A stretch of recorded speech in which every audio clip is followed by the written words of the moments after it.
오늘 설교 제목은 하나님의 말씀과 사람의 말이라는 제목으로 말씀을 전하려고 합니다. 예수님께서 오늘 본문 7장 바로 위에서 보시면요, 게네사렛 땅에 이르러서 배에서 내리시고요, 많은 사람들이, 특별히 병자들이 주님 앞에 달려 나옵니다. 이제는 침상째로 들고 나와요. 마가복음 1장서부터 예수님이 병 고치기 시작하셨어요. 그때 그 동네에 있는 사람들이 모이기 시작하더니 이제 마가복음 6장쯤 되고 7장쯤 되면요, 사람들이 몰려오기 시작하는데 5천 명이 모여서 그 앞에 있지를 않나. 이제는 예수님이 도착하셨다는 소식에 병든 사람, 그냥 제 발로 올 수 있는 사람만이 아니라 침상째로 누워서 거반 죽게 된 사람까지라도 데리고, 그리고 다 들고들 나오기 시작합니다. 분위기는 굉장히 그냥 폭발적이에요. 그냥 혼자 나가는 거 아니에요. 아픈 사람이, 겨우 갈 수 있는 사람이 예수님 앞에 가는 것도 아니고, 멀리 있는 사람들이 마다하지 않고 침상째로 예수님 앞에 메고 나옵니다. 자기들도 보니까 알아요. 사람들이 너무 많아요. 침상째로 들고 오는 사람들이 한둘이 아니죠. 예수님이 가시는 마을, 도시, 촌에서 이제 병자들은 예수님이 계신 그 집으로 올 수도 없을 걸 압니다. 그러니 시장에 그냥 두고 예수의 옷가에라도 손에 대게 하시기를 간구합니다. 그리고 거기에 손이라도 대기 위해서 사람들이 모여들고 있어요. 예수님의 치료의 사역이 점점 더 흥왕해져 갑니다. 온 갈릴리는 예수의 소문으로 들뜨기 시작했어요.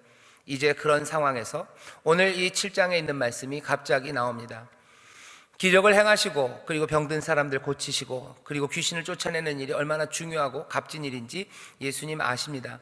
그것만을 위해서 오신 건 아니지만 하나님의 나라가 그렇게 임하고, 그렇게 치유와 이렇게 소외된 사람들에게 기쁨을 가져다 주는 것, 그 방식으로 하나님의 나라가 임할 것을 예수님은 아셔요. 그러니 마가복음에서 그 길을 행하여 가십니다. 오래 가지 않을 걸 아셔요. 그러니 어쩌면 마음은 더 급한지도 몰라요. 우리는 그렇게 생각하죠. 예수님이 이 땅에 오래 계셔서 아마 한 2000년쯤 살려면 사실 수도 있으셨을 텐데, 거기 계신다면 우리가 거기 찾아갈 수 있을 텐데. 하지만 예수님께서는 그 일을 위해서 오신 것만은 아닙니다. 하지만 긍휼히 여기시고 불쌍히 여기셔서 십자가 그곳에 가시기 전까지 누구 하나라도 더 복음을 듣고, 누구 하나라도 더 병고침 받고, 누구 하나라도 더 기쁨으로 나오기를 예수님 바라시죠. 그래서 피곤하고 지쳐도 불쌍히 여기셔서 그 자리에서 나오셔서 사람들을 가르치시고, 잠잘지 못하며 그리고 제대로 먹지도 못하며 예수님은 그 일을 다 감당하십니다. 그런데 오늘 7장은 싸움이에요. 사실은 불필요한 싸움처럼 보입니다. 그렇게 좋은 일, 선한 일을 급하게 하고 계시는 예수님이 왜 바리새인들 그리고 서기관들과 이런 논쟁을 벌이실까? 왜냐하면 벌어지는 논쟁이 그렇게 심각해 보이지 않습니다. 손 씻는 이야기를 하고 있어요. 예수님이 제자들과 함께 있는데 바리새인들과 서기관 중 몇이 예루살렘에서 왔습니다.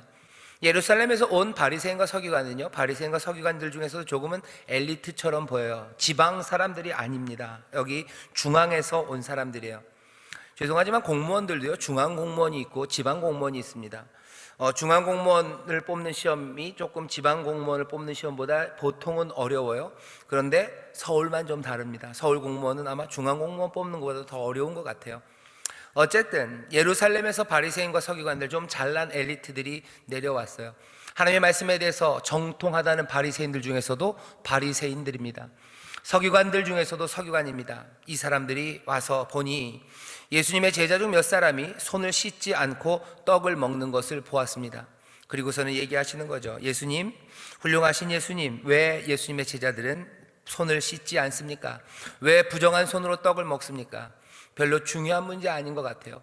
사람이 죽어나가는 것, 그거 고치시고, 귀신 들려서 삶을 망치고 있는 사람들 살리는 것보다 이게 그렇게 중요하지 않습니다. 그런데 예수님께서는 여기 7장에서 이 사람들과 그 논쟁에 끼어듭니다.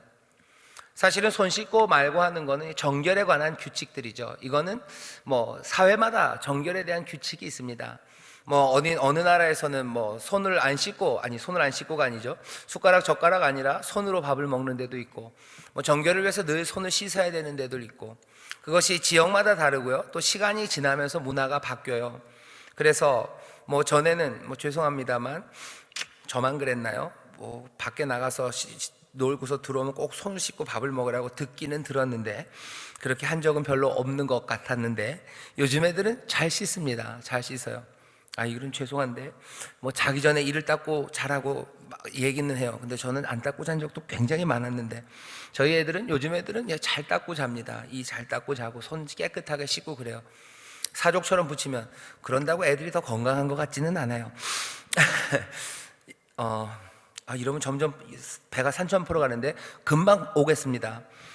사람들이 굉장히 정결하게 하죠. 그래서 균을 99.9%를 죽이려고 애들을 써요. 그래서 아주 청결한 환경에서 아이들을 기르려고 애를 쓰는데, 요즘은 조금 그 생각이 흔들립니다. 왜냐하면 너무 깨끗한 데서 자라면 아이들이 면역이, 그러니까 싸우는 힘이 좀 약해져요. 그래서 균과 사실은 조금 이렇게 다투면서 살아야 나중에라도 무슨 강한 균이 와도 몸에서 내성이 생겨서 물리칠 수 있는데, 아주 청결한 데 산 아이들은 조금 뭐 바이러스나 다른 균에 굉장히 취약할 수 있다는 이야기들이 있습니다. 거의 저처럼 손 안 닦고 이 안 닦는 게 좋다는 얘기는 아니지만, 정결에 관한 이야기가 그렇게 절대적인 건 아닙니다. 문화적으로 다르고 사회적으로 달라요. 그러면 그렇다고 고개 끄덕여주면 돼요.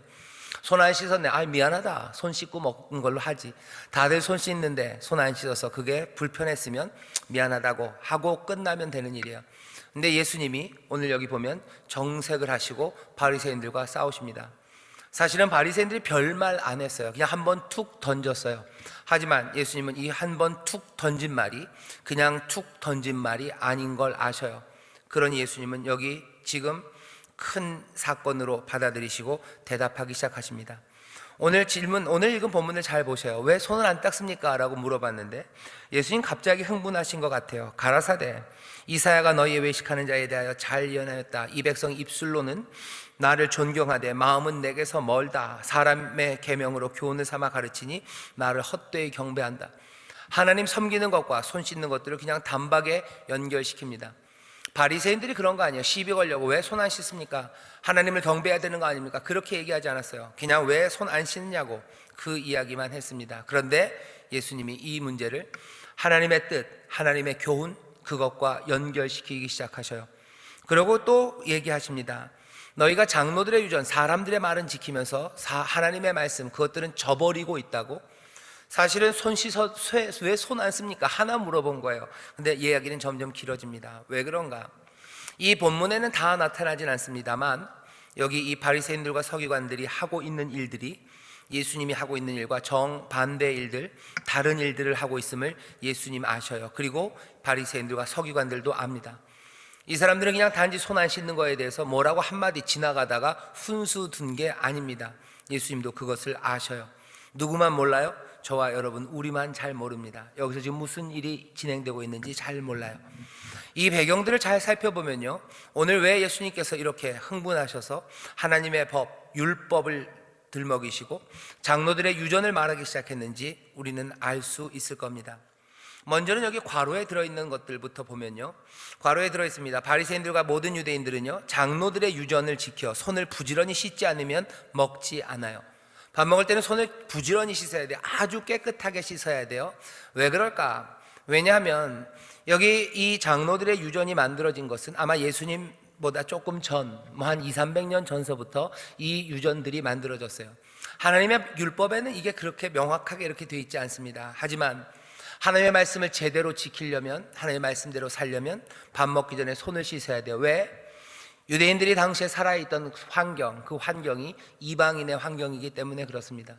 그 사람들이 만지는 모든 것들이 부정한 사람들이 만졌던 거예요. 이방인들이 건드렸고 그리고 건네주었던 것들을 다 손에 묻었어요. 그러니 어떻게 해야 됩니까? 그 사람들과 구별돼야 돼요. 부정한, 이 세상에 나가기만 하면 부정해질 수밖에 없어요. 하나님의 말씀대로 살아가는 믿음의 공동체가 아니라 로마가 다스리고 그리고 온갖 사악한 지배자들이 다스렸던, 그래서 안식일을 깨뜨리고 그리고 흉악하게도 돼지의 피를 하나님의 제단에 드리는 그런 악한 왕들 밑에서 살아갔던 세상이에요. 그러니 모든 경제활동과 그리고 학업, 뭐가 됐든지 세상의 공기는 더러워요. 그러니 손을 씻어야 돼요. 세상과 구별되기 위해서 박박 씻어야 됩니다. 부지런히 씻지 않으면 먹지 않아요. 또 시장에서 돌아와서는 물을 뿌리지 않으면 먹지 않습니다.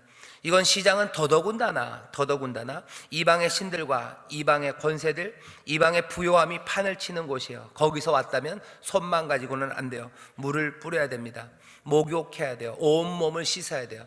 왜? 정결만을 위해서 한 건 아닙니다. 청결해야 건강을 지키기 위해서 그런 의미 아니고요. 이건 종교적인 의미예요. 더하기 이건 정치적인 의미입니다. 어떤 정치적인 의미입니까? 로마가 판을 치는 세상에 대한 로마에 대한 부정이에요. 로마, 시장, 그리고 바깥 이 모든 것들은 부정한 곳, 그것과 너희들이 결별해야 돼요. 그것들은 떠나가야 되는 것들이에요. 그것들은 무너져야 되는 거예요. 그러니 너희가 들어와서는 손을 부지런히 씻고 시장에서 와서는 물을 뿌리지 않으면 먹지도 말아야 돼요. 이 여러 가지를 지킵니다. 잔과 주벌과 녹그릇, 그릇까지도 씻어요. 쉽지는 않은 일입니다. 하지만 이 모든 일들을 바리새인들은 뭐라고요? 하나님의 백성으로 그렇게 살아야 된대요. 하지만 하나님이 그렇게 명령하신 적은 없습니다. 바리새인과 유대인들은 뭐라고 그러는 거예요? 그게 하나님이 우리에게 원하시는 거다. 그러니 장로들의 유전, 너희의 앞선 사람들, 앞선 지혜로운 사람들이 만들어 놓았던 그 전통을 지키라고 강요합니다. 모든 전통은 아닙니다. 그 중에서도 몇 가지를 강조하는 것들이 있었어요. 바리새인들과 서기관들이 이 당시에 강조하며 이야기했던 장로들의 유전들을 가만히 보면요, 이건 그냥 단순히 순수하게 종교적인 이유만은 아닙니다. 여기엔 어떤 의도가 깔려 있어요? 정치적인 의도가 깔려 있어요. 로마에 대한 반대입니다. 그리고 로마에게 빼앗긴 그 권세들과 힘을 되찾아오려는 시도들이에요. 그렇게 함으로 어쩌면 하나님이 생각하셨던, 그리고 우리가 누려야 되는 이스라엘, 그리고 또 하나님의 나라가 이루어질 수 있을 거라고 바리새인들과 서기관들은 생각을 했어요. 그들의 꿈과 생각은 그 율법, 그것 하나님의 말씀의 율법이 아니라 장로들의 유전을 통해서 이루어질 수 있기에 그것들을 푸시합니다. 그렇게 지켜야 된다고 사람들을 몰아가요. 예수님 볼 때는 말도 안 돼요. 결국은 하나님이 이들에게 부탁하시고 명령하신 것이 아니라 장로들의 유전을 가지고 이 사람들은 자기들의 정치적인 뜻을 이루어가고 있어요. 이 사람들의 정치적인 뜻을 이루어가는 장로의 유전은 사람들을 힘들게 하는 것만은 아닙니다. 사람들을 아주 교묘하게요, 사람들의 필요 그리고 사람들의 생각을 자극해요. 그러니 바리새인들과 서기관들은 인기가 있습니다. 편하게 해줄 것들은 편하게 해줘요. 어떤 식이냐면 오늘 여기 나오는 고르반도 비슷합니다. 사람들이 부모님에게 섬겨야 되는 책임을 감당하기가 좋을 때도 있지만 나쁠 때도 있어요. 정말로 부모님이 나를 위해서 희생하시고 나에게 정말로 따뜻하게 대해주시고 정말로 모범이 되셔요. 그러니 섬기는 마음이 절로 나는 부모들이 계십니다. 하지만 아닌 부모들이 있는 거죠. 아닌 부모들이 있습니다. 그럴 때는 부모님이 나이 들어서 힘들었을 때 섬기기가 싫어요. 그분을 보양하고 그분에게 내 경제적인 것들을 가져다 드리는 거, 그거 부담됩니다. 그런데 피할래도 피할 수가 없어요. 왜? 하나님께서 내 부모를 공경하라고, 섬기라고, 보살피라고 주신 명령이 분명합니다. 그러니 어떻게 해요? 할 수 없죠. 이때 나타나는 게 바리새인과 서기관들입니다. 율법을 전공한 사람들이요. 누구 비슷하냐면, 죄송합니다만 모든 회계사들이 다 그런 건 아닙니다만, 어떤 회계사들은요, 세법의 빈틈을 노려요. 그래서 빠져나갈 구멍들을 찾아냅니다. 그리고 그 빠져나갈 구멍을 잘 찾아내는 회계사, 회계법인이 유명해져요. 그리고 은근히 돈을 많이 벌고요, 탄탄해져 갑니다. 바리새인과 서기관들, 법의 전문가들은요, 그래서 부모님을 모시기 싫어하고 부모님을 부양하는 부담, 그것들을 피하려는 사람들의 마음, 거기에 충족을 시켜주기 위해서 법의, 율법의 빈틈을 찾아가요. 빈틈은 한 군데 있습니다. 부모보다 더 높은 것 딱 하나 있어요. 하나님만이에요. 하나님 말고 부모보다 더 높은 게 이 공동체 안에는 없죠. 그러니 어떻게 하라고요? 고르반이라고 하면 돼요. 내 이 모든 재산은 하나님께 드릴 거다라고 얘기하면 돼요. 이건 고르반이라고 말하면 그 다음부터는 이 재산과 이 물질을 다른 데다 줘야 될 의무가 없어요. 이건 왜? 다 하나님 것이기 때문에 그래요. 그럼 왜 지금 하나님한테 몽땅 다 안 바칩니까? 바치는 건 네가 알아서 네 평생에 바치면 돼요. 하지만 이건 하나님의 것으로 이렇게 동그라미를 쳐놨어요. 그러니 엄마 아빠가 어려우셔도 내가 도와줄 수가 없다고 얘기하는 거죠. 왜? 내가 어쩌다 보니 하나님 앞에 이 모든 것들을 고르반 다 드렸다고. 분명히 사람들이 보면 부모님 모시지 않는 겁니다. 하지만 하나님의 명령을 어긴 것은 아닌 게 되어버리는 거예요. 그 길을 찾아줍니다. 사람들을 편하게, 아주 유연하게 하나님의 말씀대로 따라 살아가게 해요. 그러면서도 자기들의 정치적 목적이 있는 그곳으로는 사람들을 밀어붙여요. 그래서 조금은 힘들게, 또 때로는 유연하게, 주었다 뺏었다, 땡겼다, 놔줬다 하며 이 사람들, 바리새인과 서기관들은 사람들의 마음을 잡아가기 시작해요. 그리고서는 하나님의 나라, 자기들이 생각하는 이스라엘의 회복, 그것들을 위해서 걸어가고 있습니다. 그러니 예수님과 부딪힐 수밖에 없어요. 예수님은 하나님의 나라가 그렇게 온다고 믿지 않습니다. 예수님께서는 하나님의 나라가 하나님의 능력으로 임하고요, 그리고 예수 그리스도의 죽으심과 그 부활하심을 통해서 임하고, 그 과정 가운데 연약한 사람들, 병든 사람들을 치유하고, 소외되고 지친 인생들, 그 인자들을 위로하고 그들에게 기쁨을 가져다주고 먹이고, 그 가운데 또 귀신들 쫓아내고 어둠의 세력들, 그것들을 밀어내는 그 일로 하나님의 나라가 임할 것이라고 예수님은 믿으셔요. 율법, 그리고 율법을 피해가면서, 아니면 장로들의 유전이라고 만들어 놓은 어떤 삶의 방식들, 그것들을 강요함으로 정치적인 목적을 달성하려는 그 길로 하나님의 나라가 임하지 않을 것을 예수님은 아십니다. 그러니 예수님께서 하나님의 나라와 하나님의 나라의 길을 선포하기 시작한 바로 그 순간부터 바리새인들과 서기관들, 그들이 생각했던 프로젝트, 그것과 부딪힐 수밖에 없어요. 주님은 내가 말하는 그 길을 따라가는 것이 하나님의 말씀, 그리고 하나님의 뜻을 온전히 실현하는 거다라고 얘기합니다.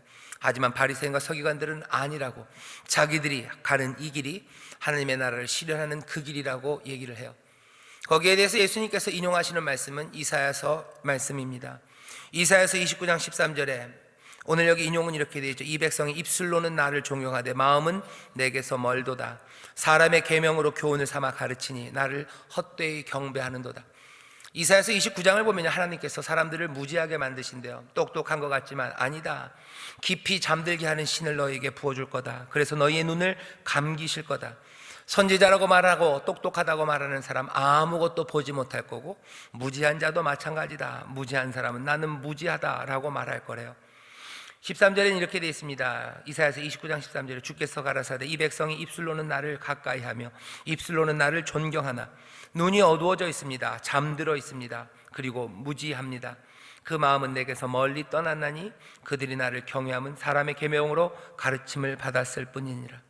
그러므로 내가 이 백성 중에 기이한 일, 곧 기이하고 가장 기이한 일을 다시 행하리니 그 중에 지혜자의 지혜가 없어지고 명철자의 총명이 가리워지리라.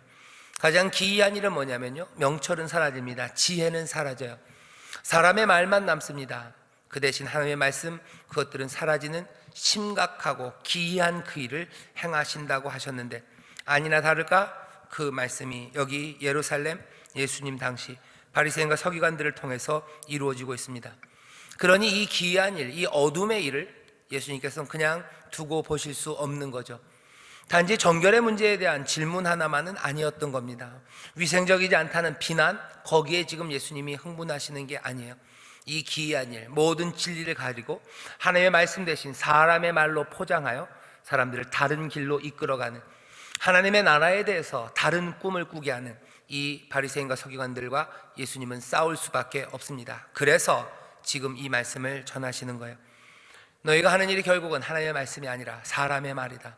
너희들은 너희의 길을 가는 거지 하나님의 길을 가는 게 아니다. 지금 말씀하시는 겁니다. 누가 하나님의 말씀을 제대로 가르치고 있는지, 누가 생명의 길을 보이고 있는지 예수님은 그 문제가 닥쳤을 때 뒤로 빠져 계시지 않으셔요. 왜냐하면 하나님의 나라를 이루고 그리고 이 인생들에게 하나님의 생명의 말씀을 전하는 것, 그것이 예수님이 이 땅에 오신 목적이기 때문입니다. 정결에 관한 것, 위생에 관한 문제 하나는 아니에요. 하나님 나라가 어찌 임하는지, 그리고 하나님은 누구의 말씀처럼, 누구의 말처럼 이 땅에서 역사할지, 그것들이 분명히 판가름 나는 자리이기 때문에 예수님은 이 말씀을 하십니다. 오늘 우리가 마가복음 7장 1절부터 13절까지의 예수님과 바리새인들의 이야기를 지금 듣고 있어요.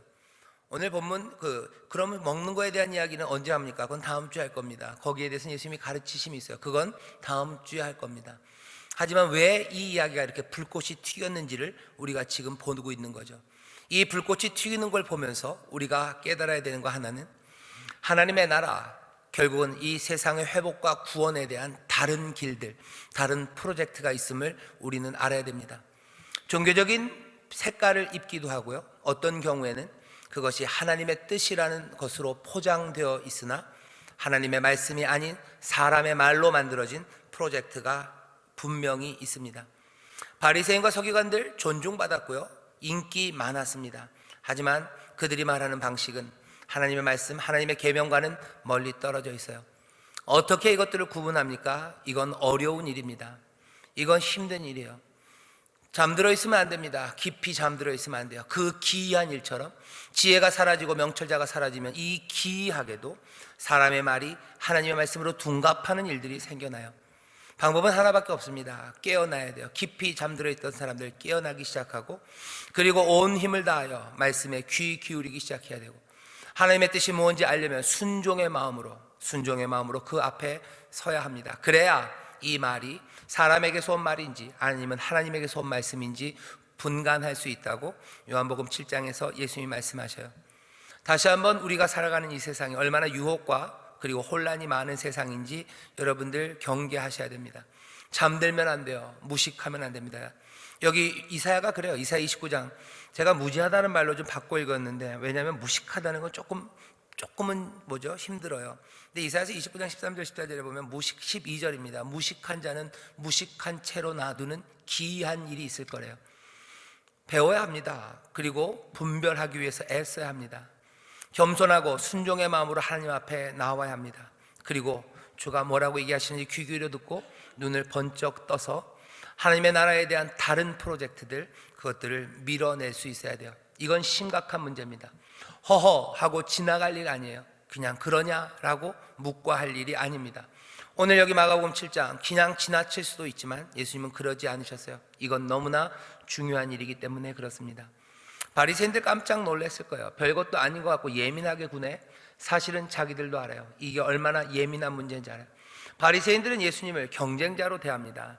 우리가 가는 그 길을 가로막는 사람으로 대하는 거예요. 그러니 예루살렘에 있는 모든 제사장들과 바리새인들, 전에는 원수 같았던 그 사람들이 예수님을 죽이는 그 일에 같이 모의하기 시작해요. 제사장들과 그리고 사두개인들은요, 예루살렘에서 별로 인기 없었습니다. 왜냐하면 그 사람들은 누가 봐도 좀 악당 같아요. 누가 봐도 게으르고 누가 봐도 별로 뭐라 해야 되나요? 존경할 만한 구석이 없는 사람으로 아예 낙인이 찍혔었어요. 예루살렘에 있는 제사장들과 사두개인들은 그냥 시류에 부합해서 흘러가는 대로 사는 사람들 같았고, 하지만 바리새인과 서기관들은 뭔가 조용히 꿈꾸는 사람들처럼 보였어요. 성실하게 살아가며 장로의 유전들을 열심히 지키며 뭔가 새로운 꿈을 꾸는 사람들 같았죠. 하지만 예수님 볼 때는 둘 다 아닙니다. 왜? 그들이 성실하게 살아가고 뭔가 열심히 살아가는 것 같고 사람들의 필요를 채워주는 것 같지만 결국은 그것이 하나님의 말씀이 아니라 사람의 말이기 때문에 그렇습니다. 우리 가운데 좋은 이야기들을 하는 사람들이 참 많고요, 그리고 감동적인 이야기로 우리들의 삶에 좋은 본을 보이는 훌륭한 정치인들, 경제인들, 아니면 훌륭한 문학가들, 그리고 존경할 만한 사람들이 있어요. 하지만 우리가 따라가야 될 사람은 그들의 말이 아닙니다. 사람의 말이 아니라 여전히 하나님의 말씀이에요. 어떻게 해야 될까? 잘 생각하셔야 됩니다. 세상에서 말하는 좋은 말들, 사람들의 말들, 들을 수 있어요. 하지만 분별해야 돼요. 그것이 하나님의 말씀인지 아닌지 분별해야 합니다. 그리고서는 따라야 되는 계명, 그 율법을 붙잡아야 돼요. 이건 분별의 문제입니다. 무식하면 안 됩니다. 깊이 잠들면 안 됩니다. 영분별의 은사를 우리에게 주시고 우리로 하여금 겸손하게 그 진리, 지혜 앞에 무릎 꿇게 하셔요. 세상의 그 좋은 말들, 현란한 말들, 그리고 현학적인 그 말들에서 우리를 어떻게 지킵니까? 그 사람들이 우리보다 훨씬 더 공부도 많이 했고 어찌 보면 그들의 삶이 우리의 삶보다 더 아름답고 훌륭한 것 같은데, 훌륭한 사람들이 하는 말 따라가야 되는 거 아닙니까? 라고 세상은 얘기하는 거예요. 바리새인과 서기관들 따랐던 많은 유대의 사람들은 그래서 바리새인들과 서기관들을 따랐어요. 삶의 모습이 존경할 만하고 뭔가 삶의 지표가 있는 것 같고 또 그들의 삶의 성실함과 하나님의 말씀이라는 그 이야기들이 사람들의 마음을 다 빼앗아간 거죠. 예수님께서 그들 괜찮은 사람이다 라고 말씀하지 않으셔요. 왜? 결국은 그 길이 예수님이 우리에게 보이시는 그 하나님 나라의 그 길과 다르기 때문입니다. 이건 참 심각한 문제고요, 그리고 어려운 문제입니다. 이 땅을 살아가며 그 존경할 만한 사람들, 그 사람과 등을 지는 일이에요. 예수님 아십니다. 내가 바리새인들과 서기관들과 등을 지기 시작하는 순간 세상에 어쩌면 뜻이 있다는, 그냥 찬란한 그리고 번쩍거리는 제사장과 사두개인을 따르는 사람들, 어쩌면 그렇게 헐렐레 펄렐레 하는 사람들 말고 뭔가 생각 있는 교양인들, 이 나라, 이 이스라엘의 미래를 꿈꾸는 어쩌면 성실한 사람들, 그 사람들도 나에게서 돌아설까라는 거 예수님 아셔요. 그래도 하나님의 말씀, 그 말씀을 따라서 사람의 말을 버립니다. 참 어려운 문제입니다. 그리고 깨어 있어야 되고, 하나님의 계명이 무엇인지, 우리에게 원하시는 게 뭔지, 우리를 어디로 인도하시는지 살아계신 주님 바라보며 주의 인도하심 그거 붙잡지 않고는 우리는 사람의 말을 버리기에 외로운 길을 가게 될 겁니다. 사람의 말들을 버리기에 어쩌면 세상에서 핍박받는 그 자리, 그리고 무시당하는 그 자리에 나가게 될 겁니다. 어리석다는 이야기 들을 거고, 시류를 모른다는 이야기 들을 거고, 심지어는 너 잘났다는 이야기 들을 거고, 그렇게 온갖 핍박과 그리고 거짓의 말로 거스려 하는 그 이야기들을 듣게 됩니다. 하지만 마태복음에서 예수님 말씀하셨어요. 세상에 너희를 거스려 모든 악한 말을 할 때, 거짓으로 너희를 거스려 악한 말 할 때 너 기뻐하고 즐거워해라. 너희 전에 있던 선지자들을 그같이 핍박하였느니라 라고 마태복음 5장에서 말씀하셨지만, 사실은 그 가장 분명한 예를 예수님 자신이 보이셔요. 거스리고 거짓으로 거스려 모든 악한 말을 하고, 심지어는 십자가에 못 박게 하는 그 일에 내어주는 그 일을 당할지라도 기뻐하고 즐거워하래요. 왜? 하나님의 말씀, 그 하나님의 나라를 따르기 때문입니다. 오늘 우리가 마가복음 7장 1절부터 13절까지의 말씀을 읽었습니다. 다시 한번 우리가 다짐하셔야 됩니다. 하나님의 나라가 임할 겁니다. 그 나라는 사람의 말로 아무리 유명하고, 또 아무리 감동적이고, 아무리 많은 사람들의 지지를 받고, 아무리 오래되었다 해도 그것이 하나님의 말씀이 아니라면 우리는 돌아서야 돼요. 그리고 분명하게 하나님의 말씀이 무엇인지 알기 위하여 깨어나야 되고, 진리의 영의 인도하심 따라 그 진리를 붙잡는 명철함이 우리 가운데 있어야 되고, 성령님이 우리를 도우시고 은사로 주시는 영분별의 귀한 선물이 우리 가운데 있어야 되고, 그래서 사람의 말에 속지 말고 하나님의 말씀을 붙잡는 복된 사람들 되기를 주님이 바라시고, 또 우리가 그렇게 될 줄 믿습니다. 서로 도우시고 진리로 서로 격려하셔요. 참된 것으로 얘기하시고, 사람의 말이 아니라 하나님의 말씀을 따르자고 얘기하셔요. 세상의 이론과 다를 겁니다. 세상의 경제 이론과 다르고, 세상의 정치 이론과 다르고, 그리고 세상의 경영 이론과 다를 거예요. 사람들을 어떻게 매니지해야 되는지에 대한 이론이 참 많습니다. 하지만 하나님의 말씀은 전혀 그렇게 얘기하지 않으셔요. 사람들을 어떻게 잡고 흔들 수 있는지, 내 목적을 위해서 그 사람들을 어떻게 정렬시킬 수 있는지, 그런 경영학 이론들 많아요. 심리, 온갖 것들 많습니다. 하지만 하나님의 나라는 그렇게 임하지 않아요. 사람들을 자유케 함으로, 그리고 모든 자유함으로, 성령 하나님 안에서 하나됨으로, 우리는 내가 통제하고 내가 조정하는 것이 아니라 머리 대신 그리스도가 인도하시는 대로 모두가 다 기쁨 가운데 위대하고 그리고 선한 하나님의 일을 할 수 있다고 우리는 배워요. 그 하나님의 말씀을 듣습니다. 정치에 대한 온갖 이야기들이 있어요. 어떻게 힘을 얻어야 되는지, 군사에 대한 이야기가 있습니다. 어떻게 폭격을 해야 되는지, 어떻게 위협해야 되는지, 어떻게 협박하고 어디를 쪼여야 무슨 일이 벌어질지. 하지만 우리가 알고 있는 하나님의 나라, 그 말씀은 평화에 대하여 그렇게 가르치지 않으셔요. 사람과의 관계에 대해서도 사람의 말들이 있습니다. 이렇게 해야 화해가 된대요. 이렇게 해야 행복해진대요. 하지만 우리가 듣는 하나님의 말씀은 다릅니다. 용서하라고 하시고, 내어주라고 하시고, 그리고 눈물로 그 앞에 서로 그리스도를 경외함으로 무릎 꿇으라고 얘기하셔요. 전혀 다른 말씀과 그리고 말들이 세상에 들립니다. 좋은 말, 그리고 유명한 말, 그리고 남들이 따라가는 말, 그리고 이제껏 성공한 것처럼 보였던 말이라 할지라도 그것이 사람의 말이라면 하나님의 말씀 앞에서 버려야 합니다. 이 백성이 입술로는 나를 존경하되 마음은 내게서 멀도다. 사람의 계명으로 교훈을 삼아 가르치니 나를 헛되이 경배하는도다. 하나님의 말씀이 무엇인지 깨달아 알도록 성령 안에서 기도하시고 늘 겸손히 귀 기울이시는 우리가 될 때 주께서 우리를 진리 가운데로 인도하시고 성령님이 우리를 깨어나 정말로 밝은 길, 그리고 참된 생명의 길로 걷게 하실 줄 믿습니다. 그 기대를 가지시고 여러분들 나오셔요. 그 일이 이루어질 것에 대한 소망으로 나오셔요. 주가 우리를 깨우실 것을 믿으시며 나오세요. 주께서 우리를 알게 하실 것을 믿으며 나오십시오. 이 기이한 일, 어쩌면 모두가 다 무지해지고 어두워지는 기이한 일이 있었다면 이제는 그 모든 것들을 뒤집는 더 놀랍고 기이한 일이 우리 가운데 이루어진 줄 믿습니다. 성령, 그 진리의 영이 우리 가운데 오셨으니 그 기이한 기적이 이제 시작된 줄 믿습니다. 기도하겠습니다. 하나님, 사람의 말, 거기에서 하나님의 말씀을 분별해내는 것, 사람의 말이 난무하는 세상에서 하나님의 말씀, 그 말씀을 붙잡고 따라가는 것, 그 일이 얼마나 어려운 일인지 우리가 압니다. 사람의 힘과 능으로 어쩌면 되지 않습니다. 하지만 오직 여호와의 신으로 되는 것을 우리가 믿습니다. 그리고 그 역사가 지금 우리 가운데 펼쳐지며 시작되었음을 우리가 영접하오니 성령님, 우리에게 충만하게 임하시고 또 우리를 깨어나게 하시고 진리와 지혜로 우리와 함께 하셔서 우리로 하나님의 말씀, 정말로 주께서 우리를 인도하시는 그 길을 분명히 분별해내는 하나님의 복된 자녀들, 예수님의 사람들 되게 하여 주옵소서.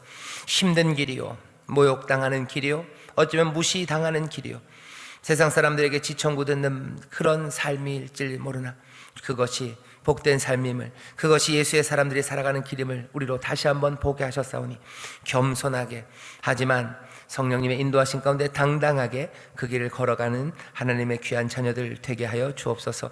감사드리며 예수님 이름으로 기도하옵나이다. 아멘.